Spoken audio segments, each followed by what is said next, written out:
say, is over pretty well. And because it leaves them with a real dearth, a void of news. Because we live in such a censored system today, we hardly get anything that really matters to us in any real honest detail. As I say, what we do get, definitely, is the gossip stuff. And Jeffrey Epstein managed to fulfill a lot of roles with the sex scandal. That's like a soap or a good movie. Sex and subterfuge, possible blackmail, possible big intelligence agency operation, which everybody pretty well agrees upon. And then the clumsy way it was all ended, or appeared to be ended, that no one really believes in. And then the sudden silence again about it from governments and etc. It's quite something, isn't it? But it's over. A lot of folk will say it's sad.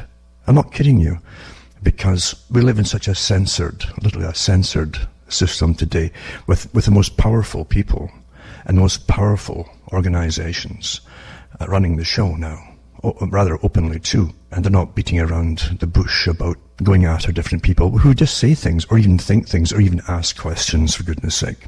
We live in such a polarized society now, at least it appears to be, if you really believe the media, without realizing that most of what you get from the media now, with the clashes of different groups, etc. in the States, is often orchestrated by the intelligence services themselves, running both sides of it. That's rather standard too.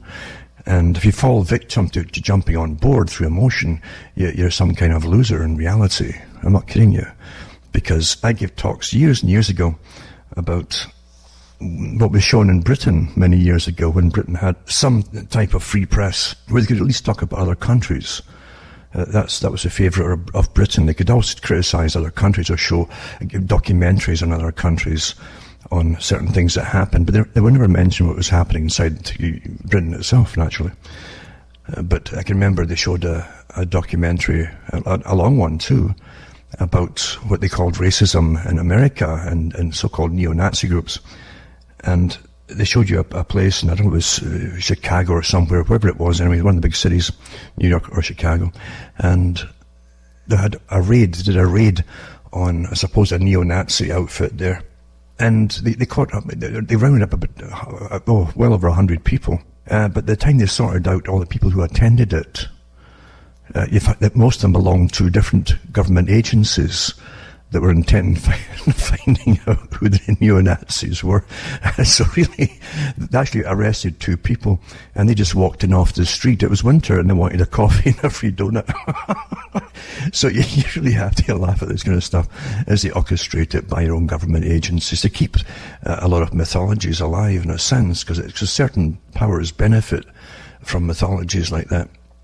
But it's quite amazing to watch this happen. And that particular documentary, it was a long one. It showed them doing the same thing in different cities in the US. It was pretty well the same results, actually.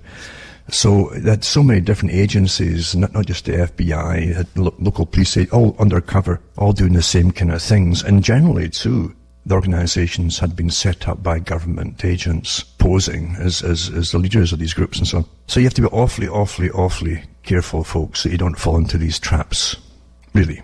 And if you think a clash on the streets with well-funded groups and well-publicized groups is going to fix anything, yeah, go away, because that's not how the world works at all these days. It doesn't work like that. Not in the least. Not these days. And really, it's like a massive social experiment to watch it all happening today. These are the techniques which were used in European countries even long before World War II started, where they created the communists, of course, were the first ones based in the Soviet Union. And once they had got that over, they were trying to do the same in Germany and other countries too.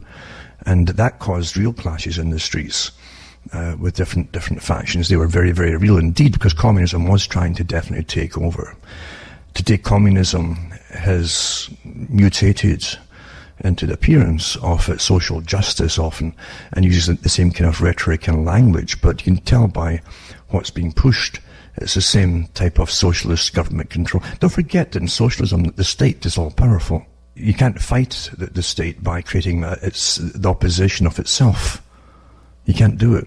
And so you have, even the Nazi organization, remember, it's National Socialism versus the Union of Soviet Socialist Republics, or the Warsaw Pact countries after World War II and so on. So anyway, you definitely have the semblance of the same thing being pushed today. Nothing you've been taught really is true about the past when it comes to these big organizations and the wars, because you can go into looking at the funding of the Soviet Union. Very, very old articles and books about it too. They didn't have an axe to grind at the time, many of them.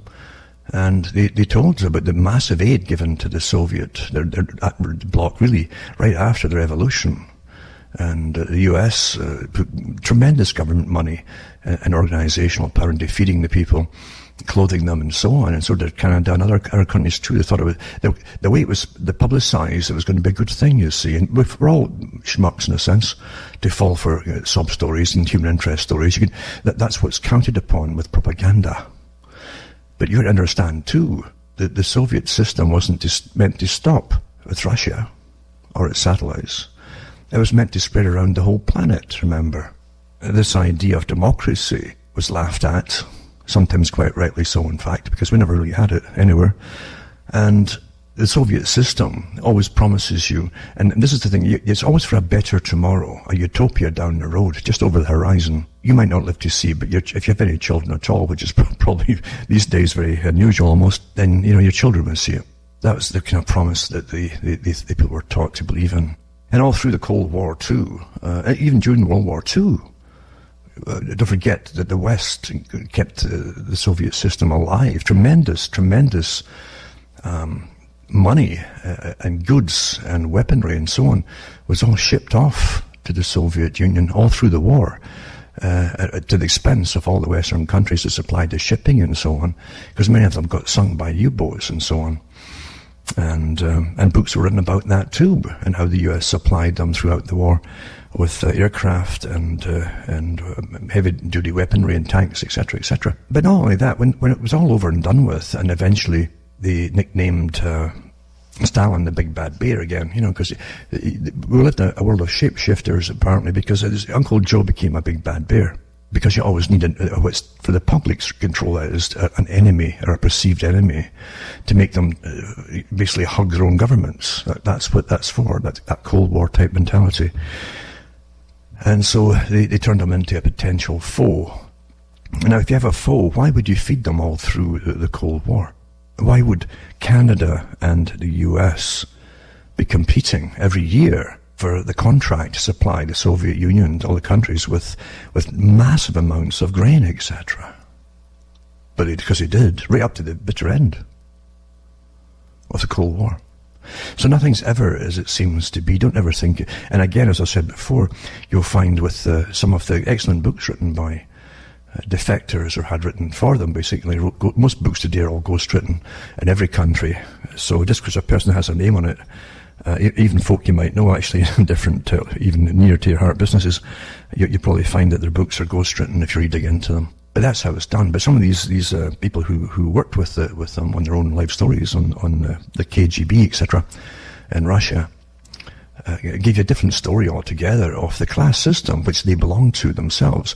I can remember what they did in Britain too after the Cold War was to admit, I think it was shown in Canada too, they admitted that really they're a class system, definitely in the Soviet Union. Because power creates the class system, and then eventually you have those who are at the start of it all, who get all the medals and the gongs, etc., and they're given their holiday homes, etc., in the forest, and servants to take care of them, because they're very important people, you see. Then you have this class system. Then their children become the future generals, or they also work in the KGB. And so it was an hereditary organization right to its bitter end. And afterwards, too, when they changed the name of it, after the Soviet Union changed, it's still the same. That it's much like the Western world, too. The Western world is awfully good at hiring from its own ranks of civil servants, intergenerational civil servants, agents, of course, and secret police and all that kind of thing. That's how most countries do it, and Russia is no exception. So anyway, we're living in a system where most of the past isn't taught to you. But all the defectors in Russia, of all of them, none of them ever complained, I think, that they left the country because they weren't getting enough of the material goods that the West had to offer. They already, at that level, these defectors from the wealthy families, you might say, or important families, had all the material goods, and they lived equivalent lifestyles. Even the bureaucrats who left, they had equivalent lifestyles with better housing or apartments and all the latest gadgets and gizmos and electronics, all that kind of stuff, as their counterparts in the West. So it wasn't because they lacked anything they left. But the rest of the public, as in most countries, you're left eating the lowest kind of foods too, as they keep the budgets and restrained and all the rest of it. Remember too, the Soviet Union shared its data, and the West shared its data with the Soviet Union from their scientific associations. That was always, it surprised me, because every year, you'd read about the big scientific meetings and specialist scientific meetings for different areas of science and so on. Every year, they back and forth towards the Soviet Union. Even though, if you did a basic study into the Cold War at that period, and the books that were put out, they're just churned out about the Cold War and what the strategy meant. And it said that the country with the most leading expertise in scientific areas, they could be applied into industry or weaponry, they would come out as the winners, you see. So if that was the case, why would you allow your top scientists in all different areas to go over and meet their counterparts in the Soviet Union and exchange all their data? I mean, you got to use your own head here and really laugh at a lot of it. Really laugh at an awful lot of it. There's nothing really that comes out even during a Cold War era. This will happen again. It's kind of happening again as they make the enemies reappear as a big bad bear, etc. And China, far from becoming your supplier of all your goods, as it was set up to do by us, of course. I hate to say us, but there are countries that own us as well. They set them up to be the manufacturer. Now the Chinese are supposedly a big threat as well. Well, you have to get off this bandwagon on this roller coaster that leads you in endless circles your entire life if you really believed in it all. Because it didn't really happen that way. Nothing happens by itself like that. It's made to happen. It is made to happen. And it's planned that way. The greatest big things that happens in our lifetime happen to be planned that way. There's nothing that's unforeseen, really. If a meteor came in, perhaps there would be a chance that and even then, the big boys have made stacks of preparations across the planet for a wealthy elite to live with a scientific elite for them, so they can hopefully survive somewhere in the world, or some of the many groups will survive if a massive impact happens because of something from outer space, as an example. But for the rest of us, no, we are expendable. We saw that in so many of the disaster movies, the kind of deep impact type movies that we've seen. You also saw it with that terrible movie with its tremendous story of an elite surviving after the Earth crust just happens to start breaking up and shifting and all that, and then the seas just overwhelm previous nations. That was 2012, I think they called the movie, where the elite, again, the wealthy elite, could buy passage on these specially designed ships, designed naturally in China, because you had the only places left really who could manufacture it in a hurry. Since no one else has got the industry, they deindustrialized and gave it to China. So the elite would survive because they could buy seats on it and berths on it, and a scientific elite would survive with them. And in the movie itself, remember, they said too that when they got on board the ships, well, these people were all selected. They're talking about all the rest of the crew and the rest of the people, and so they're selected for their genetic potential, good genes, basically, good health and genes and intellect, etc., for a stock to repopulate the planet.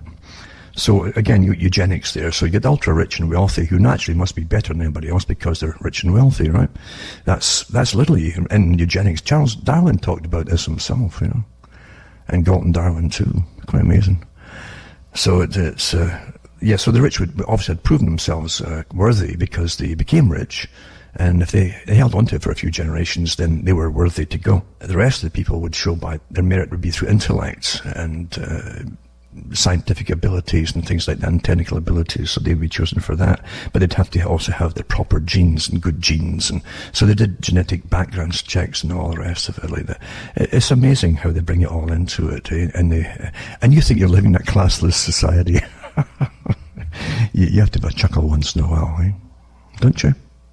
But again, Orwell did say it in 1984, some are more equal than others in such utopias. And that's the world we're going into right now.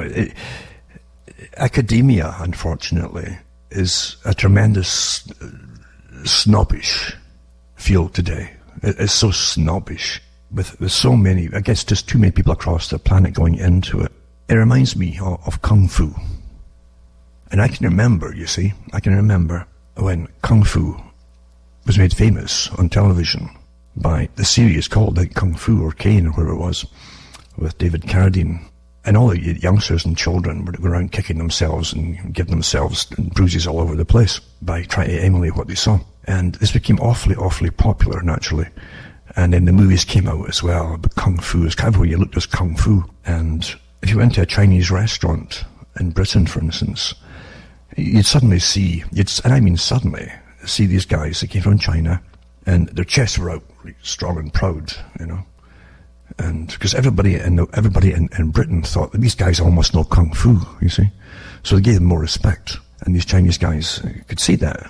So they strutted around as though they were all champions of Kung Fu. And of course, when you talk to them and say, well, they didn't know it at all. It was just as entertaining to them to watch on TV as you, because they'd never studied Kung Fu either. At least that was honest. Whereas, but again, the people perceive it differently. Oh, like they must all know that. It's the same in academia, which again, is like getting an infection. If you go into the higher learning courses, and you pass exams, which are meant for, broadly speaking, for most folk to pass, right? Then you get a little bit of praises from different masters and so on, and you get a little bit of paper. And in some cases, you might have to be called a different title, you see. And you'll swagger around just like the guys in Kung Fu or Chinese restaurants, and you know. And they've trained the public to look up to people, you see, who get churned out of universities, mainly with useless degrees, because they'll never get work in what they're doing. Most people, so many people in different scientific areas, literally make a career, and they get courses in this, by the way, a career on how to live off grants for your entire life.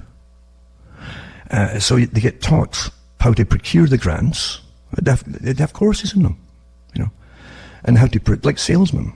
And you become a salesman, or you employ the companies to do it for you, to get grants, and then you can live off grants. And you can, for years, how many times did you see, the Heart and Stroke Foundation, and it did this for a while. It said a little, at the end of the year, you got to show something for the money, right, that you're getting. And they would say something like, some countries, such as France, have said a drink of red wine once every evening will extend your life and cut down blood pressure and help your heart, you know. And folk would laugh this, well, did you know what they said? So everybody would start, you know, and all the wine manufacturers were awfully happy then. And then maybe 2 or 3 years later, you see the same organisation telling them white wine was better. And then a few years later, they tell you that no alcohol at all was good for you. So come on here, come on, right? Come on. And if you notice in the newspapers, they have these aggregate sites too. If you click on something from a known newspaper or whatever, they'll take you like an aggregate little news thing, or they'll try to lead you in circles reading silly articles after silly articles to pass your life away, as they monitor you watching them and reading them all. But they'll take you into these little scientists have found scientists. There's 1,000 scientists have found, you know, every day something. And I read the article a few years ago, and I think I mentioned it on a radio show, in fact. And I read off a bigger study on these reports that said that most of these reports are found to be untrue in 2 or 3 years' time. Because some other scientific group will get a grant to find out something that's opposite. They just make stuff up. That's how bad things really are today. Eh? So you can get a career making things up and passing out there as real news. And I even read articles from guys who worked and got employed by big pharma companies to give them great write-ups on certain drugs and so on, and they actually admitted that without giving their names out. They can't do that. And they did 2 or 3 shows on television some years back, And of course they're in the shadows, but admitting to what they'd done and doing a good living off it.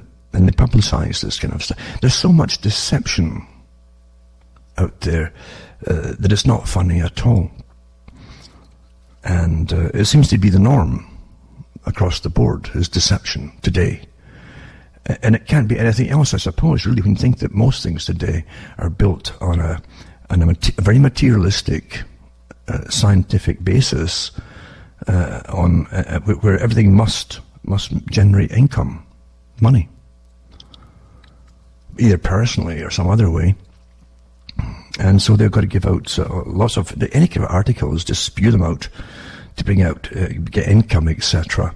And deceiving people then is okay, apparently. I mean, governments do it all the time, right? And they do, of course they do. It's sad to me to really think that the conditioning of the human mind has been almost so perfect that most folk never question anything at all anymore. They just accept the authorized view on things, like Brzezinski said they would do eventually.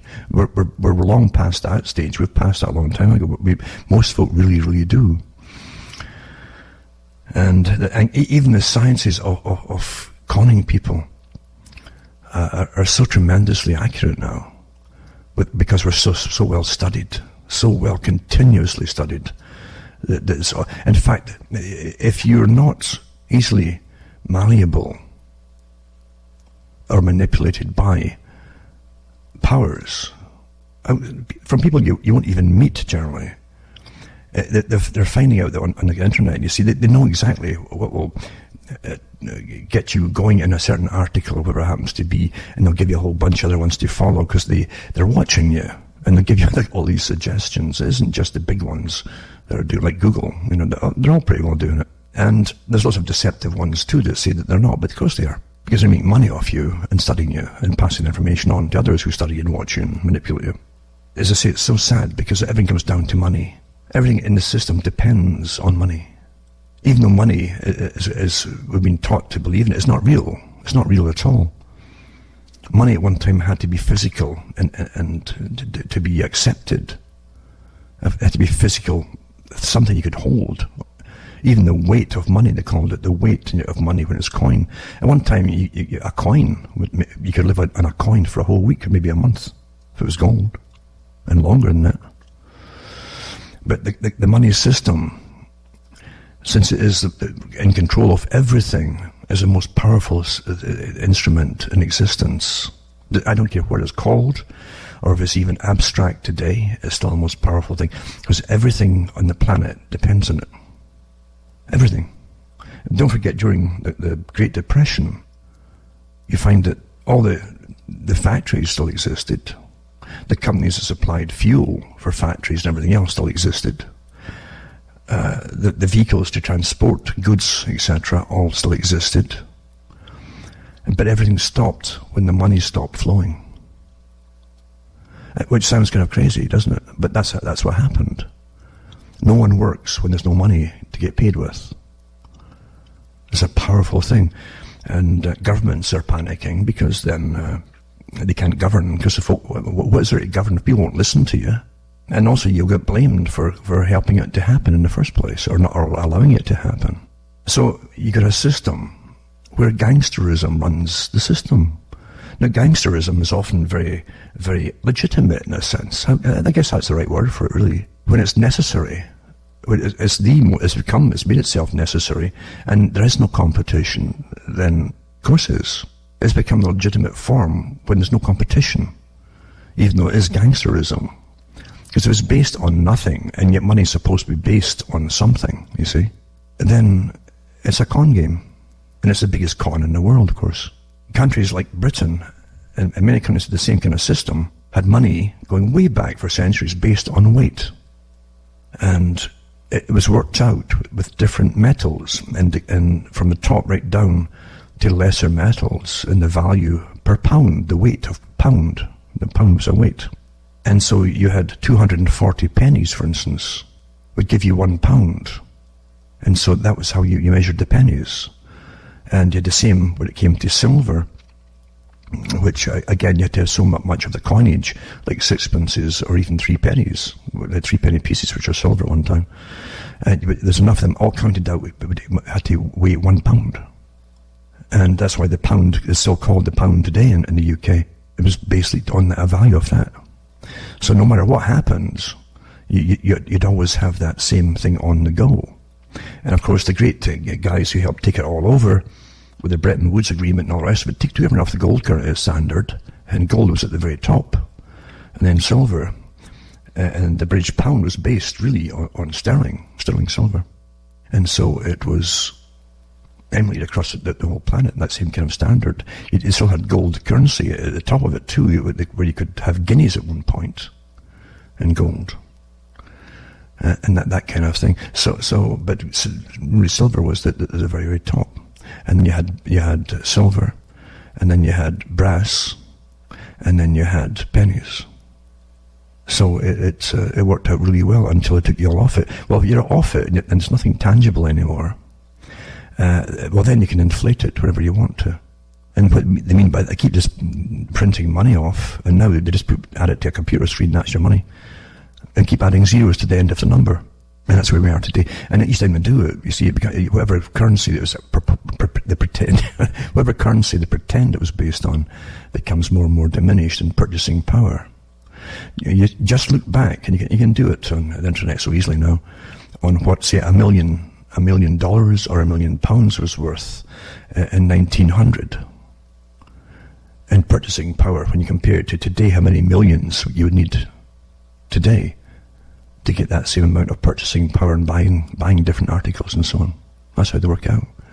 We're so devalued, and with every crash, they always devalue it more. A crash is often designed to be so, with the compliance and authority of government, in order to bring and lessen the worth, the actual purchasing power of that currency. That's why they do it every so often, and it's getting ready to do it again, as you all well know. It's a racket. There's no need that you couldn't live on £1 today if it still had the same value it had in say, 1900. You'd live on that for a good week, awfully well, in fact, and eat awfully well too. There's no reason why you can't. It's because of the cons of money. Until eventually you have to earn £10,000 a month to pay the rent on a little one-room place for a month. That's where you're going with it all. But again, that's a racket. So governments are not really what you think they are. Definitely not today. They work with academia, the con men that are churned out, with a tremendous arrogance. The same arrogance we used to see with the class system. They churn them out, and they automatically are trained in a communistic fashion, because a lot of the techniques used today are from communism. Communism was way up there in using scientific methods and study and manipulation. And part of the communist technique for planned change was to enforce the belief in them that don't trust anybody over 30, for instance, was a common slogan, to get the generations separated. Because with the younger generation, you can plan the changes much easier because they will implement it. They won't listen to any older folk who have experience and wisdom. So you can get rapid change. And universities today are turning them out the same way. And they are arrogant, and they swagger, and they actually look at everybody older themselves as though they're obsolete in a sense, because they've been trained to see them that way. It's an anti-human system, because what the system is being managed by is a system, or where it's supposed to go, is into an anti-human system. When you have rights taken away from you because of your opinions, or your thoughts even, or even being curious and asking questions can get you in trouble. That's where it's all going. And then you're not living in a really humane human system at all. And that's planned behavioral changes. That's what we're going through right now with all the changes, where opinions must be standardized, and that they really mean standardized opinions. And they have all the professionals that they churn out universities in different areas, getting good money, getting paid. You always bribe the henchmen, and of course you can have henchmen of the mind, of course. And these are the scientific managers, the psychological managers of the mind, paid awfully well to manage us. For the masters at the top, they pay them awfully well. You'll find within these characters who work like that and who have no conscience about it, that there's a high level of psychopathy, and that's not there by chance either. We also live in a system were the traditional values that kept us, the values we used to have kept us secure to an extent, even through terrible times, because we could help each other out. We had common cultures, for instance, common values, and folk would help each other out. Before all these pretended social services, all these incredible agencies that multi-layered, that dominate everybody and families and everything else that you have today, people helped each other out. It was a humane thing to do. And often people, even atheists, would say it was a Christian thing to do, because it was. The values came from an old religious background, regardless of the religions themselves. And so it worked well in times of crisis for the people. But that's been destroyed as well. And you're supposed to basically rely on various forms of unemployment, welfare, social assistance, experts, again, that are churned out from colleges and universities to take care of things for you, you see. And again, even that's all politicized. Now, it depends who you are, if you want help. What category you belong to, that's how bad things are now, as they divide up into multi-leveled victimhood areas, you see. Who gets priority and help and all the rest of it. Well, I am so surprised that people even put up with this nonsense. Because, see, power will always derive more power from guaranteed power from areas that will help the most. That's why it'll keep certain areas and certain groups of people suppressed. They'll count them for a voting bloc. When your income and literally livelihood, it's just survival depends eventually on the state supplying you with financial needs and so on, then you can pretty well guarantee a voting bloc for that, you see. It's guaranteed. Every group of people out there, I don't care who you are at all, if you belong to, identify with some kind of group or other, you'll be used down the road by those at the very, very top who have divided and conquered everybody. The US had so much going for it for such a long, long time, and volumes were put out by the United States.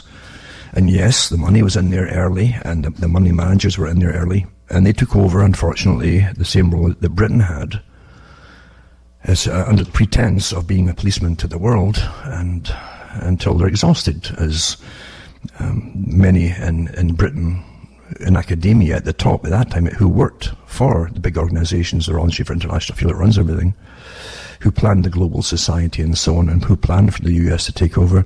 And Arnold Toynbee and others mentioned the US would literally run itself into the ground as the, quote, policeman of the world.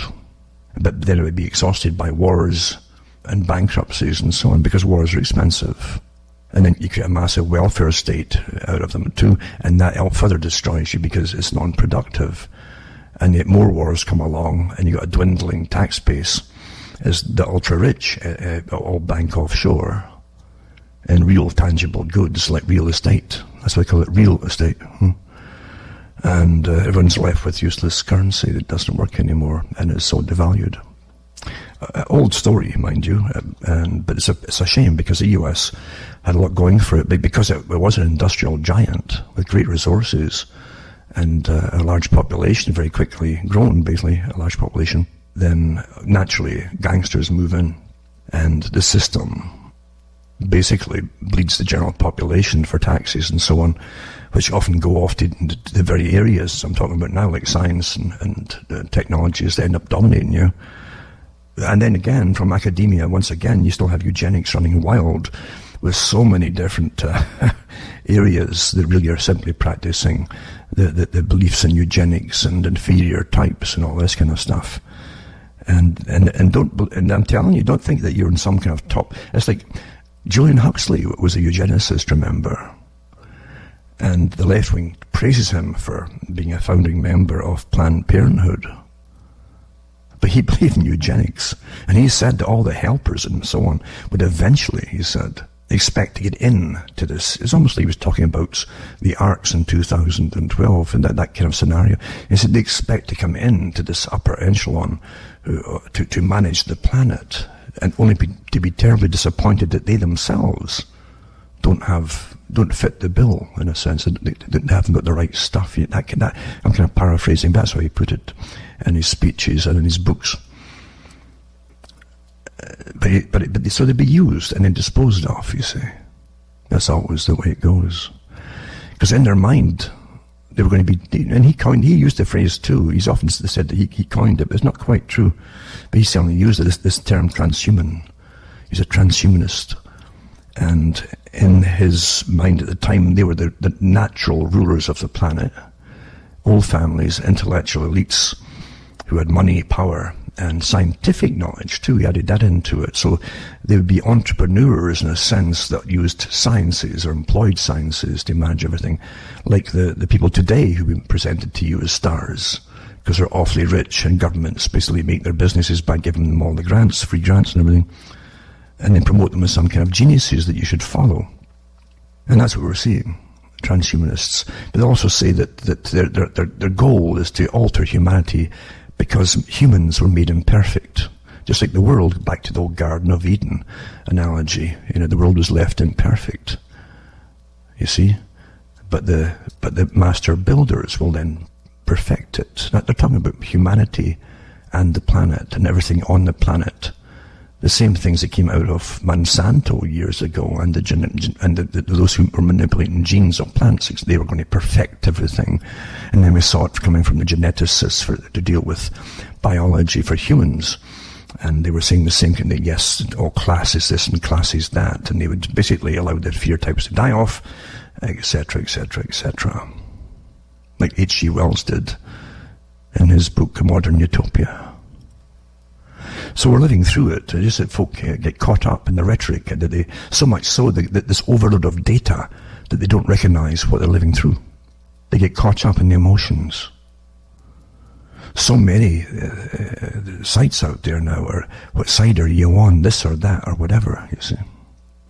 And the first real rule in any kind of warfare, or even in martial arts, is if you lose control over emotion, you've lost everything right away. You're goner. A good example of that, you'll see it in some sports. I used to see it with old sports. The boxer, who used to be called Cassius Clay and then called himself Muhammad Ali, would goad his opponents by using the media before the bouts happen, sometimes starting a month, 2 months in advance, just goading them, a lot of comments and making so on. He was perfect for that technique of getting the person to just lose it, you see. So the time they get in the ring, the person is ready to, he's just so angry at him. He's lost his, if he forgets something, he's been taught and he get beaten. So Muhammad Ali would always win, you see. But that was the trick of it. That was a trick that he used to good effect for his particular sport. And it's the same with all types of warfare. Gaining knowledge is a battle. Gaining true knowledge is almost impossible in today's age, because through the 90s especially, libraries were giving lists of books, and I read articles on it too, on shows, where they were told what to dump, all the books to dump, and so, and eradicate. Don't worry, it'll be on the internet, you see. And I knew before I even got a darn computer, and I only used a computer just for the show. I even said it in the 90s, because I didn't have one. I said, I was on shows, I said, I don't want a computer really, because if I ever get one, it'll be just for shows. Because it's not out there to help me, you see. So once all the books, etc., are up there, but then you started to find you got different versions of the books on the internet, or half the books would be gone, or you'd see whole chapters were gone, and then eventually whole books were gone.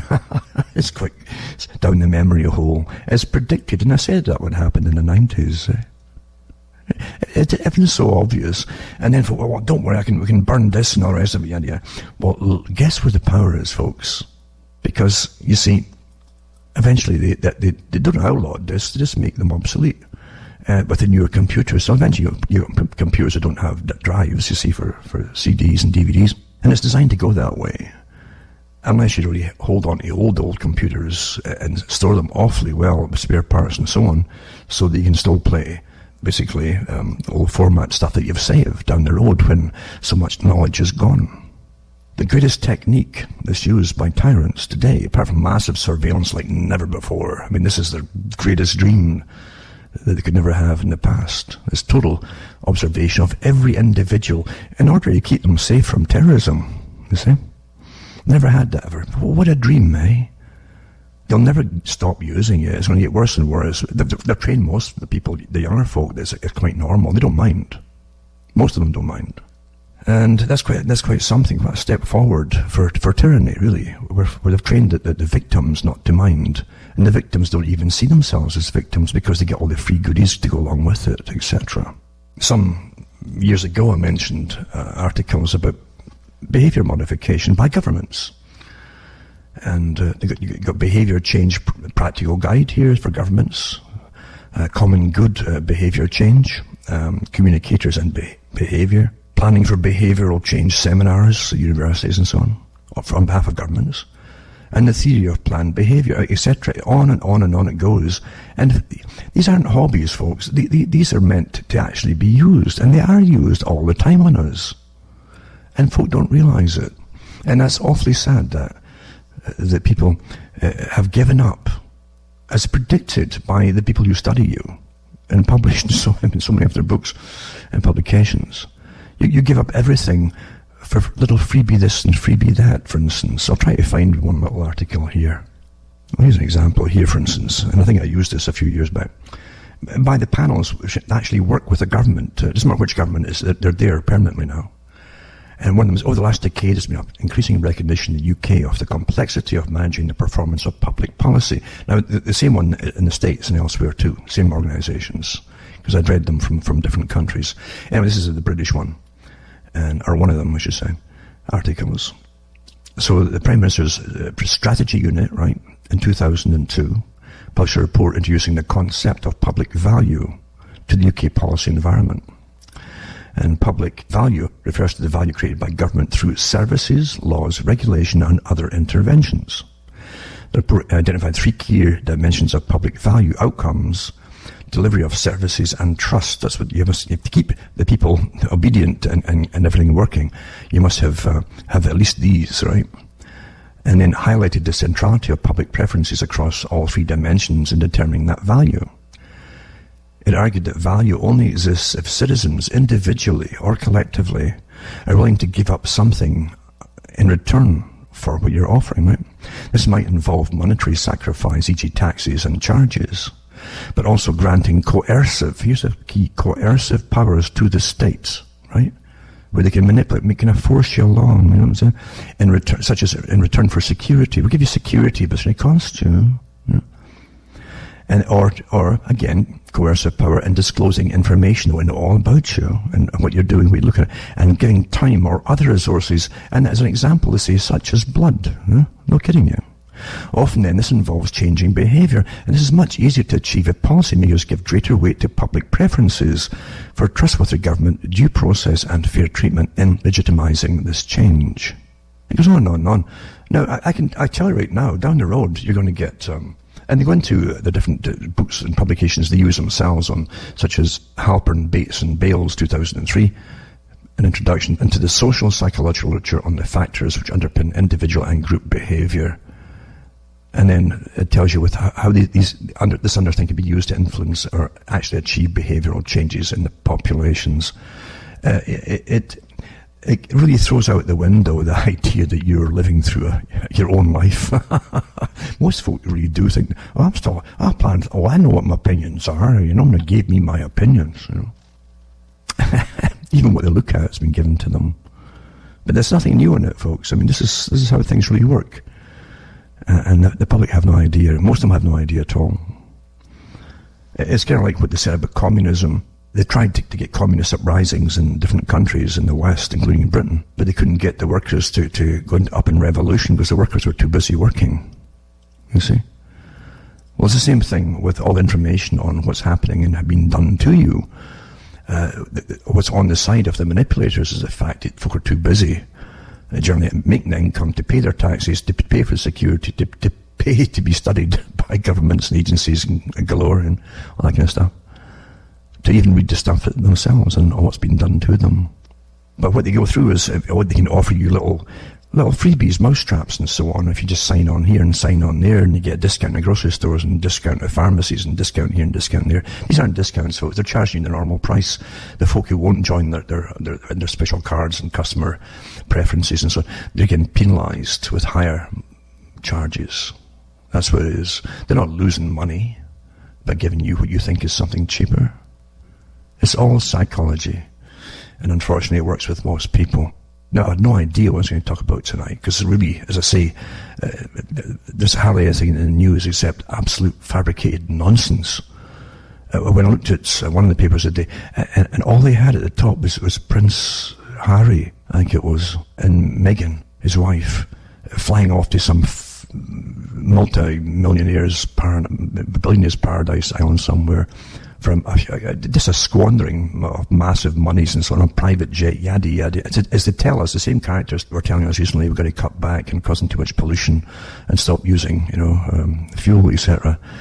And they jet all over the planet on their private jets, etc. You know what I'm saying?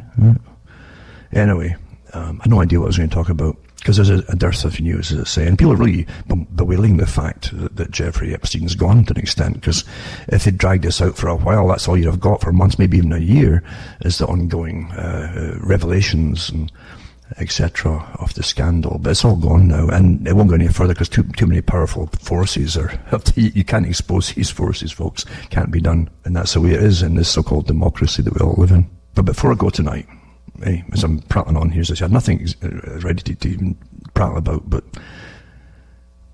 I'll put a few links. One is to break Google monopoly on search, make its index public. They're talking about these things. It won't make any difference, because that happened to a Standard Trust, the oil company, and it's been revealed and actually authenticated that old Rockefeller's trust was broken up into different companies, pretending to be different, but they all in reality were the subsidiaries of Standard Oil. That's out. So that's all they do, folks. Everything is deception and perception management. What you perceive and what you're told makes your perceptions into what you think is reality. It doesn't. It's still all privately owned for the same purposes. And power doesn't, do you really think that power ever gives itself up? It doesn't happen. That's why countries go to war. Countries go to war because they both want each other's power, or one wants the other person's country for power. They don't give it up. It doesn't happen. It's the same with the corporations. Remember, too, getting back to eugenics, etc. I mentioned so many times the First Global Revolution, which is published by the Club of Rome, a big think tank for the eugenicists. Amazing stuff they've turned out, by the way. An elitist system that quite openly talks about the fact that democracy is not working, which we know is a joke anyway. It was supposed to keep us all pretending to ourselves in a self-delusional state of mind that we're free. But the Club of Rome work for the elites. They're one of the big think tanks of how to implement a new system. And they said, in searching for a new enemy to unite us, that's from the First Global Revolution, published by the Club of Rome. We came up, right? Because we're given the job of finding a way to unite the planet for the elite. We came up with the idea that pollution, the threat of global warming, water shortage, famine, and the like would fit the bill. Because that's what they're asked to do, find something that the public could swallow, right? So that they'd all have to listen and obey a new system of being governed. That's what it really means. So they go on to say here, all these dangers are caused by human intervention. The real enemy then is humanity itself, meaning all of you lot. Okay? And don't forget too, Barack Obama there's no example. There's anybody who's picked, I don't care what ethnic group you think you identify with or you'll vote for, everybody at the top is all picked by the same club, folks. And Barack Obama was the same. Because he went to Africa too for visits, and he told them too. Because don't forget this whole idea of sustainability. And the Africans aren't going to get their central heating or central air conditioning.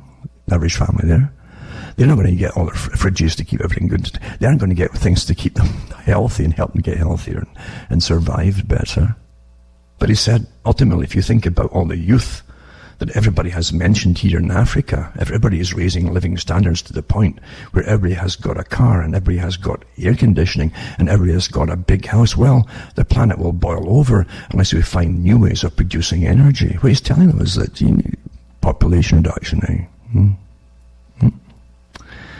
And lots of articles and papers too put out by the elites themselves, and the Gates foundations and so on, and Rockefeller foundations, all go on to different projections of tomorrow, One of them is called The Country School of Tomorrow, Occasional Papers #1.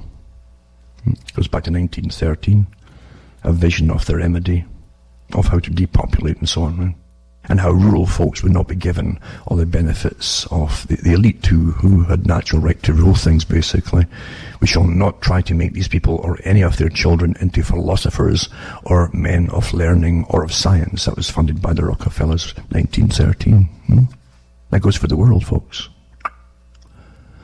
So nothing's ever what it seems to be. We live through a dream in a sense, but the dream is managed by those who manage and own and believe that they own the world. If they own your mind, because if it's not yours, someone else will own it, folks. Do you realize that true right-wing government, the meaning of it, would be closer to anarchy? An anarchist basically would say, don't bother me and I won't bother you. No rules, see? The rules that apply to each situation and each person who you come in contact with. Don't bother me and I won't bother you. That's true. That'd be the true right-wingism, for those who don't quite know that. Leftism is a strong government, a state. The state is God and controls everything. It's the system the elites prefer, because then everyone is born and trained to obey. For those who don't quite know that. But don't follow people because they're put out in front of you to vote for. They're picked in advance and vetted to in advance.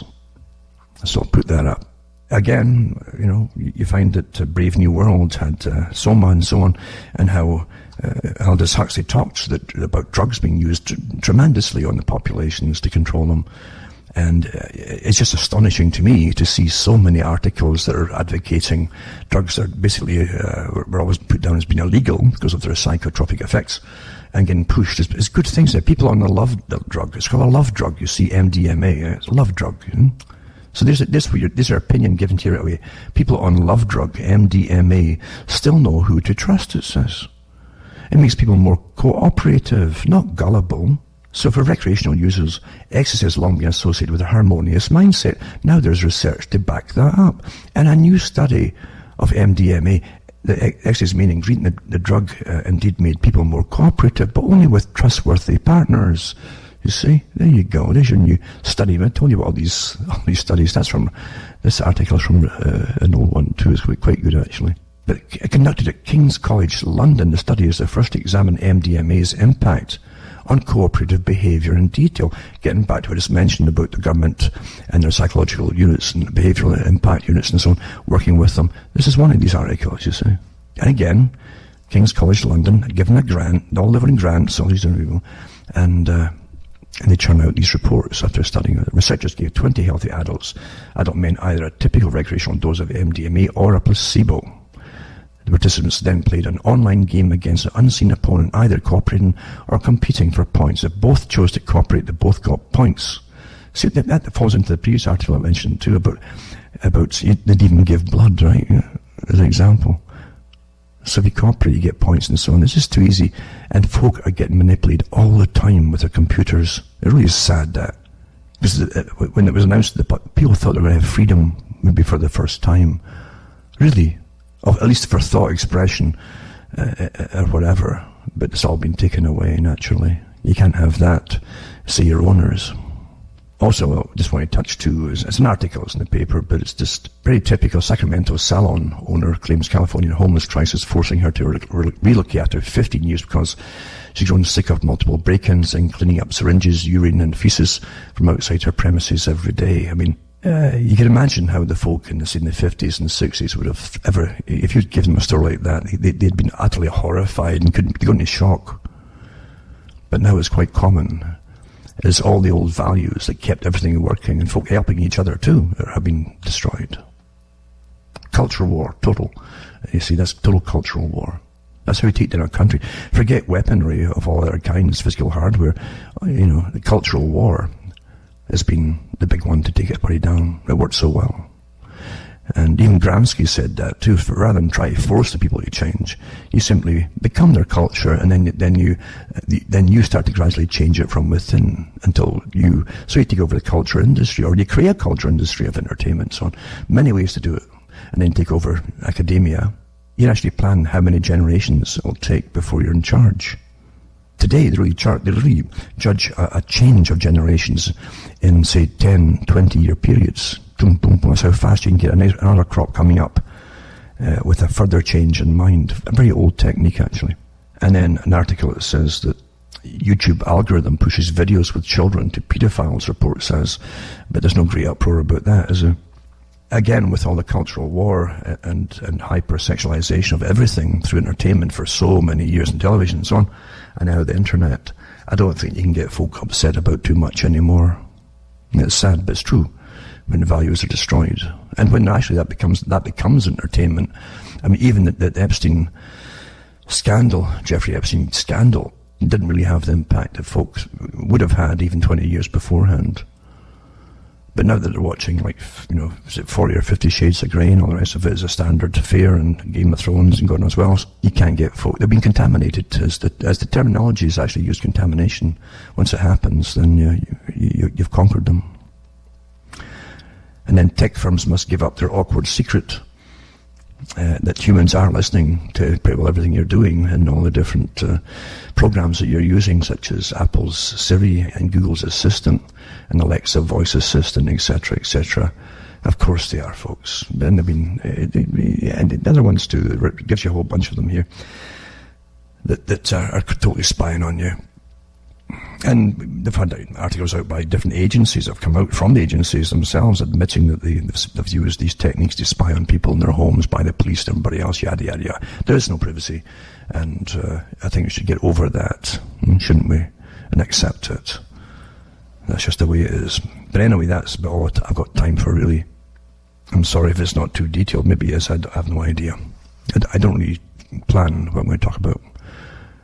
But just a casual scanning of what's given out for news nowadays, for this week especially. That's about all there is, really. And added to it too by things that haven't been said, because it's obvious, isn't it? It really is obvious with your behavioural teams working with governments and working on you with internet services as well, that it's very evident that you're being trained not to even really expect news. And that is the new system. Yeah, anything to do with governments, what they're up to, or the bills they're going to pass, whatever, all that's to eventually get scrubbed. You're getting trained into a new authoritative way of doing. Now that you've accepted that you're ruled by new laws since 9/11 because of the anti-terrorism laws and so on, then the next step is now here's how you're governed, a la Club of Rome idea, on behalf of the elites. Remember, folks, you can buy the books and discs at cuttingthroughmatrix.com. and list down from my main website all the other sites I have. They're all listed on the com site, cuttingthroughmatrix.com, and you could buy the books and discs or donate to me to keep me ticking along here. I should have to keep always reminding people, because it's as we all know, we're all getting hard up for cash now because the currency is really devalued. I think they said 40% since the last crash in 2007 and 8, and Canada definitely is so. The dollar's down. The purchasing power, if I can buy for $1, is 40% less per dollar than it was back then. It was bad enough then. But there you go. So anyway, go on the website and again, you can find out how to donate. You can send cash. You can use international postal money orders. If you're in Canada, use a postal money order. There's PayPal. There's other means to, or you can send a check. And that'll be okay. Help me tick along. And I thank you for the folk who email, even for the stacks of folk, most of them. I have a poor audience, apparently. But that's okay. They're all people. And I get to know different ones across the planet and their situations and so on. And it's good. It's good to be in touch with people who are real, with real physical problems and so on, and real financial problems. And all the natural problems that we have today because of the system we're living in. It's across the world. It's interesting to find out just how similar all their problems are with the governments and finances and again this rather open tyranny really we're seeing today with what you're told. There's coercion, the threats you're getting now. If you start to ask questions or put two and two together, which isn't difficult much in these days, I should say. It's not difficult in these days to put different things together when your government's forcing you or threatening you, in a sense, just to regurgitate the standard authorized opinions, which obviously are untrue in so many areas. And that's terribly sad. And I think it will be the undoing of lots of the things they're trying to cover up. Unless you get honesty coming out, then things just get worse and worse and worse. It builds up. Anyway, from myself, Alan Watt.